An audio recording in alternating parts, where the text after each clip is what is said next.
friends, welcome to Kavitha Samayalarai. இன்னைக்கு நம்ம பார்க்க போற ஸ்பெஷல் ரெசிபி நல்ல ஒரு சுவையான லட்டு. இந்த லட்டோட ஸ்பெஷாலிட்டி என்னன்னா ரெண்டே பொருட்கள் தாங்க தேவை. நம்ம இந்த லட்டு செய்யறதுக்கு ஒயிட் சுகர் யூஸ் பண்ணல, ஆயில் தேவையில்லை. அழகா ஈஸியா 10 நிமிஷத்துல லட்டு செஞ்சிடலாம். முக்கியமா ரொம்ப ஹெல்தியானது, புரோட்டீன் சத்தும் அயன் சத்தும் அதிகம் உள்ள வேர்க்கடலை லட்டு எப்படி செய்யறதுன்னு பார்க்கலாங்க. இது ரொம்ப ஒரு ஹெல்தியான லட்டு. குழந்தைங்களுக்கு நம்ம ஹாப்பியாக செஞ்சு கொடுக்கலாம், அவங்களும் விரும்பி சாப்பிடுவாங்க. ரொம்ப நல்லா டேஸ்ட்டாக இருக்கும். டைம் பாஸ் ஸ்நாக்குக்கு இது ஒரு பெஸ்ட் ஹெல்தியான சாய்ஸுங்க. இந்த வேர்க்கடலை லட்டு ரொம்ப நல்லா டேஸ்டாகவும் இருக்கும், ரொம்ப ஹெல்தியானதும் கூட. ஸோ மிஸ் பண்ணாமல் ட்ரை பண்ணி பாருங்கள். இப்போ வாங்க ரெசிபி எப்படின்னு பார்க்கலாம். இப்போ இங்கே 250 கிராம் அளவுக்கு ரோஸ்டட் பீனட்ஸ் வறுத்த வேர்க்கடலையை ஒரு கடாயில் போட்டிருக்கேன்.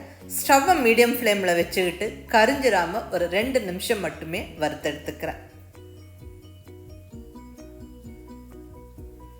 பாருங்கள், இந்த அளவுக்கு வறுப்பட்டால் போதும். இது ஆல்ரெடி வறுத்த வேர்க்கடலை தான். ஸோ ஓரளவுக்கு வறுத்துட்டு ஒரு தட்டில் போட்டு ஆற விட்டுட்டு நல்லா இப்படி கையை வச்சு நம்ம தேய்ச்சி விட்டோம்னா அந்த மேலே தோலெல்லாம் ஈஸியாக வந்துடும்.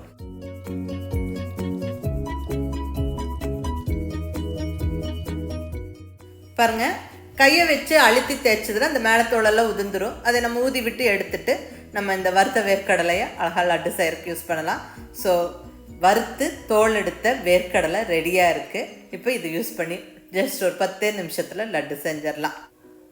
இப்போ இங்கே வறுத்த வேர்க்கடலையை மெஷரிங் கப்பில் அளந்து எடுத்துட்டு நம்ம ஒரு மிக்சி ஜாரில் சேர்த்து நல்லா பொடிச்சிடலாங்க. இப்போ இங்கே மிக்சி ஜாரில் 1.25 கப்பு வறுத்த வேர்க்கடலை சேர்த்துக்கிறேன். நம்ம வறுத்த வேர்க்கடலை 1.25 கப்பு மெஷர்மெண்ட்டில் இருந்தது. ஸோ அதை இப்போ சேர்த்தாச்சு. இதை பொடிச்சிடணும். ரொம்ப ஃபைனாக பொடிச்சிடாதீங்க, கொஞ்சம் பருப்பருன்னு இருக்கிற மாதிரி பொடிச்சுக்கணும். அப்போ தான் நம்மளுக்கு அந்த லட்டு சாப்பிடும்போது நல்லாயிருக்கும். அதே மாதிரி மிக்சி ஜாரில் வறுத்த வேர்க்கடலை சேர்த்து கண்டினியூஸாக அரைக்க வேண்டாம், கொஞ்சம் விட்டு விட்டு அரைங்க. ஸோ கரெக்டாக அந்த பதத்துக்கு அரைப்படும், எண்ணெய் விடாமல் அரைப்படும். இப்போ நல்லா அரைச்சாச்சுங்க, நல்லா பருப்பருன்னு அரைச்சாச்சு. இப்போ இந்த அரைச்ச வேர்க்கடலையோட வெல்லம் சேர்த்துக்கலாங்க. இனிப்புக்காக வெல்லம் சேர்க்கிறேன். குவிச்சு அளந்து அரை கப்புலேருந்து 3/4 கப்பு வரைக்கும் சேர்த்துக்கலாம். உங்களுடைய டேஸ்ட்டுக்கு தகுந்த மாதிரி சேர்த்துக்கோங்க. நான் இங்கே கொஞ்சம் இனிப்பு கம்மியாக அரை கப்பு சேர்த்துக்கிறேன். நீங்கள் உங்களோட டேஸ்ட்டுக்கு தகுந்த மாதிரி உங்களுக்கு எப்படி வேணுமோ சேர்த்துக்கலாம். அடுத்ததாக ஒரு 2 பிஞ்ச் அளவுக்கு ஏலக்காய் பொடி சேர்த்துக்கிறேன். இது முழுக்க ஆப்ஷனல், வேணுன்னா சேர்த்துக்கோங்க, இல்லைன்னா ஸ்கிப் பண்ணிக்கலாம். ஸ்வீட்டுக்கு கொஞ்சம் அந்த ஏலக்காய் பொடி வாசனை இருந்தால் நல்லா இருக்குமேன்னு சேர்க்கிறேன். அது வேணுன்னா சேர்த்துக்கோங்க, இல்லைன்னா ஸ்கிப் பண்ணிக்கலாம். வறுத்த வேர்க்கடலையோட வெல்லம் சேரும் போது அந்த வாசனையே நல்லா இருக்குங்க. அகைன் பல்ஸ் மோடில் விட்டு விட்டு அரைச்சிருங்க. அரைச்சாச்சு பாருங்கள், அந்த வெல்லமும் வேர்க்கடலையும் நல்லா ஒன்று சேர்ந்துருச்சு. நல்லா கிளறி விட்டுடலாம். அதே மாதிரி வெல்லம் சேர்த்து ரொம்ப நேரம் அரைக்கக்கூடாது, கண்டினியூஸாக விட்டு விட்டு அரைச்சிருங்க. அப்போ தான் கொஞ்சம் பருப்பருன்னு இருக்கும், அந்த கடலை சாப்பிட்றதுக்கு நல்லாயிருக்கும். இப்போ இதை நல்லா ஒரு தட்டில் போட்டு விட்டுடலாங்க. இப்போ வெல்லத்தோடு சேர்த்து பொடிச்ச கடலையை ஒரு கைப்பிடி எடுத்து நல்லா இப்படி அழுத்தி பிடிச்சி உருண்டை பிடிச்சிடலாம். நல்லா அழகாக அந்த ரவுண்டு ஷேப் கரெக்டாக ஈஸியாக வந்துடும்.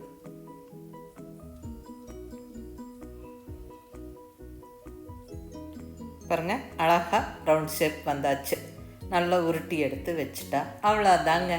அருமையான வேர்க்கடலை லட்டு ஜம்முன்னு ரெடி ஆகிருச்சு. இது ரொம்ப ஒரு சிம்பிளான ரெசிபி. ஜஸ்ட் 2 பொருளில் அழகாக ஈஸியாக நம்ம லட்டு செஞ்சிடலாம். கண்டிப்பாக ரொம்ப ஒரு ஹெல்த்தியான லட்டு இது. இந்த லட்டு செய்யறதுக்கு நம்ம ஆயில் எதுவுமே சேர்க்கலைங்க.